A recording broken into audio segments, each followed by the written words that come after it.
Nga ndakakudza kuti mari ndokupa wani. Ini ndokuda mari ye-school fees baby. Ndinokupa inini unoziva kuti chii? Baranzi remumba munomu rinondistressa zvokuti pfungwa yangu yese inenge iri kwauri. Ndopirira kwauri mbiri. Ya madha ndawenda. Ruti madha kunani? Okay baby ndawenda. Tsika yako kunditi madha ndo yandisingada nditi. Yeah, alright. Asa undidi. Ndokuda big time. So what chiko ni mari yangu ye-school fees? School fees iwe. Baranzi rakaenda ku workshop as I said. Ari baranzi. Baranzi. Sha baby. Ndida to baba wemba. Riri kutouya nemazimari. Wanzwa? Yeah. Saka ndoda kuti ndibva ndatokubhadharira school fees yako yegore rese. Sure ere baby. Sure sha. Ndafara ufungi. Ne pocket money. Usadaro. So because I love you. Alright. So chinipa sheti yangu ndada kuenda. Uda kuenda kwa? Remember ndine ma exams mswa 26 March. Nasa uyendi. Nokuti mangwana kadhara ziri kudzoka. Iwona sorara pano. Yeah, since ndamborara ndakutorara futi sezvawataura. Did? Yeah. I love you. I love you so much. So, tuita sainas. Boshot. Alright. Jilly? Kondiani. Anybody home? Kondiani futi. Kondiani.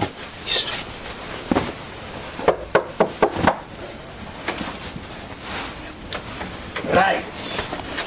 That's all up in my mind. Kuwaita sei futi? Msana ngurubo ururwadzi. Waza? Chero mvurago. Aiwas. Iwe. Urunzwa musana kana kuti waita sei? Warwara? Kudi? Kochi chaitika futi. Andichero mvurago.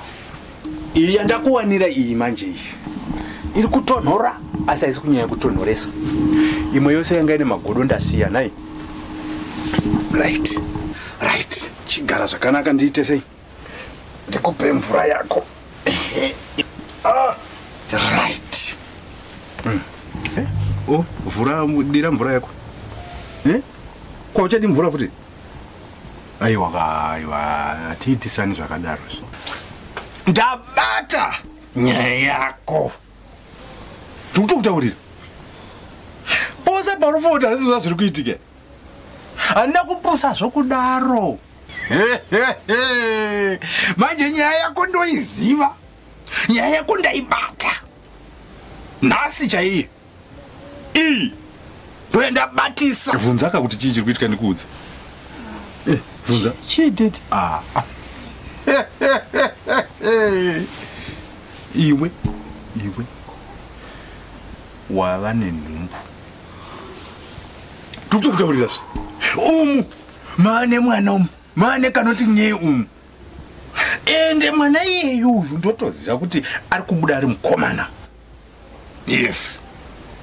Vasikana 3 pasina mukomana uyu. Pane tsamba yenyaka uyu iri padivider muningiri send emergency letter. Saka iri kuti chii tsamba yacho?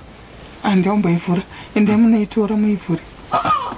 Ko iwe anogonditumira tsamba chii wachizwa kuti ndandiri kuworkshop?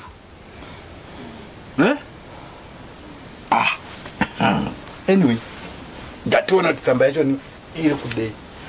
Inogona kunge itori promotion ka. Plus in fact my boss is started to take a workshop. Ungadi vakangotaura nemi.